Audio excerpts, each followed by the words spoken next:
இதெல்லாம் போடுங்க சேர்த்து. இப்போ அந்த 1 இன்ச்சு இருக்குல்ல, 1.25 இன்ச்சு கணத்துக்கு இதை வந்து கிராஸ் பாலை வெட்டிடணும். ஓகேவா? 2 துணி சேர்த்து இருக்கு. இதை வெட்டிட்டு இப்போ என்ன செய்யணும், இந்த பாலத்தை வந்து இப்படி இழுத்துடணும். இது கம்ப்ளீட்டாக அப்படி இழுத்துடணும். இழுத்துட்டோம்னா துணி வந்து நமக்கு இழுவைக்கு வராது. அப்போ வந்து ரெண்டையும் வந்து ஆப்போசிட்டாக வச்சு இதையுமே இப்படி வந்து நேராக ஜாயின் பண்ணிக்கணும். ஓகேவா?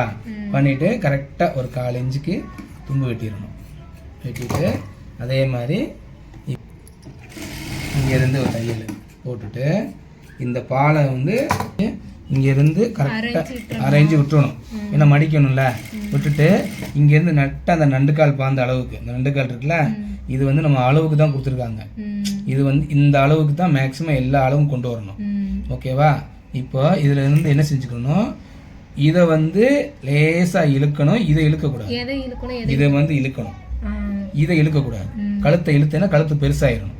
அப்போ என்ன செய்யணும், கரெக்டாக இங்கேருந்து கொண்டு வந்து இதை வந்து பொறுமையாக தைக்கணும். அதாவது கிராஸ் பீஸுங்கிறனால, ரவுண்டு ஷேப்புனால அதை வந்து பொறுமையாக தைக்கணும். தைச்சா தான் கழுத்து வந்து இழுவைக்கு வராமல் கரெக்டாக அப்படி வரும்.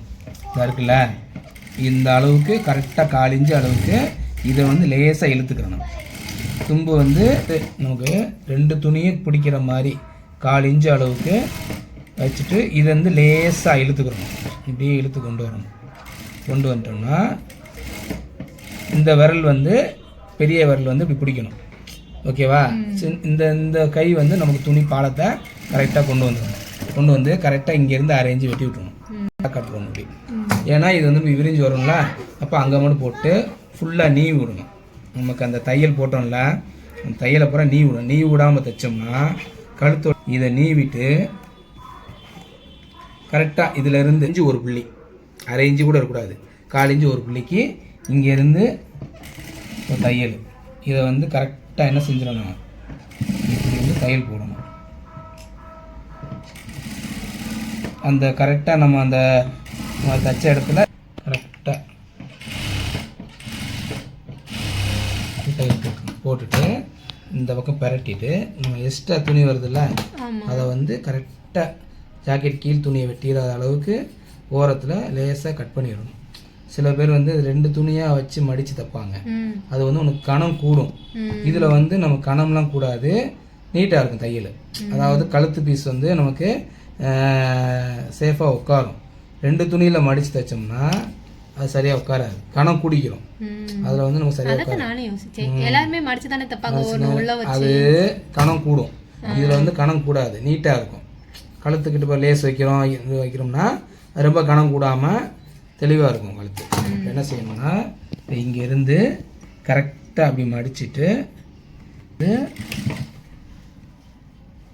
இப்படி மடிச்சுட்டு நண்டுக்கால் பாந்த அளவுக்கு இந்த தையல் அப்படி போடணும் வரிசையாக. நம்ம கீழே வந்து ஏன் கீழே தைக்காம மேல் பக்கமாக தைக்கிறோம்னா கழுத்து ஃபினிஷிங்காக வந்துருப்போம். இதை போட்டிருக்கோம்ல, இப்படி தைச்சையில் நம்ம கீழே வந்து பிடிமான பிடிச்சிக்கிறோம். ஓகேவா? இப்போ இங்கேருந்து மடிச்சுட்டு நீவிடணும் கரெக்டாக. அப்போனா தான் அந்த கழுத்து ஷேப் வந்து கரெக்டாக உட்காரும். கரெக்டாக நம்ம நண்டுக்கால் பாந்த நம்ம கனெக்ட் பண்ணணும். அதாவது நண்டுக்கால் வந்து இங்கேருந்து அங்கிட்டு நகல அளவுக்கு கரெக்டாக அதை கனெக்ட் பண்ணி தையல் போடணும். அப்படி போட்டால் தான் கீழே போட்டிருக்க அந்த பட்டியோட இது வந்து பிடிக்கும்.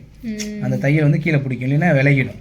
இது விலகாமல் கரெக்டாக இங்கேருந்து நண்டுக்கால் கரெக்டாக ஒரு புள்ளி, நண்டுக்கால் ஒரு புள்ளி கணக்கு அப்படியே தைக்கணும். நம்ம என்ன பட்டி போட்டோமோ அந்த பட்டியை கரெக்டாக பிடிக்கிற மாதிரி இங்கேருந்து போட்டுட்டு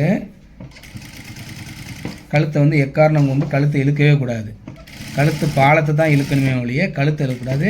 அதே மாதிரி கழுத்து பாலத்தை முதல்ல இழுத்துக்கிறணும். கழுத்து பாலத்தை முதல்ல இழுத்தாச்சு அப்படின்னா இழுவைக்கு வராது. கழுத்து வந்து இழுவைக்கு வராது. நம்ம வெட்டின ரவுண்டு ஷேப்பு கரெக்டாக அக்யூரேட்டாக வரும். ஏன்னா இப்போ கழுத்து இந்த கட்டை உட்காந்துருச்சா, இப்போ வந்து என்ன செய்யணும்னா முதல்ல தைச்சோம்ல, தைச்சிட்டு கரைச்சாப்பில் தைக்கிறோம். அதாவது இந்த ஓரத்தில். அப்போ என்ன செஞ்சுக்கணும், லேசாக அது பிடிச்சிக்கணும். இப்படி ஓரளவுக்கு பிடிச்சிடணும். அப்படி பிடிச்சோம்னா நமக்கு வந்து தையல் வந்து இழுக்காது. அந்த ஷேப் கரெக்டாக வந்து உட்காரும். நம்ம தையல் வந்து இழுக்காமல் இப்படி லேசாக அப்படி பிடிச்சிக்கிட்டோம் அப்படின்னா கழுத்துக்கிட்ட வந்து தையல் வந்து இழுக்காமல் அந்த ரவுண்ட் ஷேப் கரெக்டாக உட்காரும். கழுத்து விராடாக போகாமல் அது கரெக்டாக அந்த ஒடுக்கமாக கழுத்து உட்காரும். அந்த நம்ம எப்படின்னா என்ன பாலம் கொடுத்து தைச்சாலுமே கழுத்து அகன்றக்கூடாது. அதுக்காக இப்படி தைச்சோம்னா அந்த ரவுண்டு கரெக்டாக உட்காரும். கழுத்து இழுவிக்கும். லைனிங் துணிலேயே அப்படி தான் தைக்கணும். இப்போ வந்து இப்போ நம்ம பார்க்கையில் இந்த கழுத்தோடைய அளவு வந்து முன்பக்கம் வந்து இழுக்காமல் கரெக்டாக உட்காந்துரும். நிறையா பேர் என்ன செஞ்சுருவாங்க, இல்லை அது வரலாம், ஒன்றும் பிரச்சனை இல்லை. இந்த இருக்குல்ல, ஆமாம் இந்த இருக்குல்ல, இப்போ நம்ம பேக் தட்டிலே தெரிஞ்சிடும். இப்போ இந்த இதில் வந்து கழுத்து இப்படி தூக்காமல் இப்படி படிஞ்சு உட்காரும். இப்போ நம்ம இழுத்தோம்னா இந்த கழுத்து இப்படி தூக்கிடும். ஓகேவா? அப்போ வந்து இப்படி போட்டாச்சு அப்படின்னா இந்த ரவுண்ட் ஷேப் கரெக்டாக உட்காந்துரும். ஓகேவா? அதே மாதிரி இந்த ஃப்ரண்ட்லேயும் பார்க்க தெரியும். இப்போ இது வந்து நம்ம இப்படி தைச்சதுனால இந்த ரவுண்டு இப்படி உட்காந்துருக்கு. இல்லைன்னா இப்படி பரண்டுக்கிறோம், கழுத்து பெருசாகிடும். இப்படி தைச்சா தான் நம்ம என்ன அளவு வெட்டினோமோ அந்த அளவு அப்படியே வந்துடும். இப்போ ஃப்ரண்டில் வந்து நமக்கு எவ்வளோ எடுத்தோம், 6.25 எடுத்தோம். இப்போ நம்ம கரெக்டாக நம்ம தைச்சி முடித்தோடனே 1/4 இன்ச்சு கம்மியாக இருந்தாலும் கரெக்டாக உட்காந்துரும். 1/4 இன்ச்சு கம்மியாக கூட இருக்கலாம், ஆனால் கூடிடக்கூடாது. அப்படின்னா இந்த இடத்துல லூஸ் அடிக்கும்.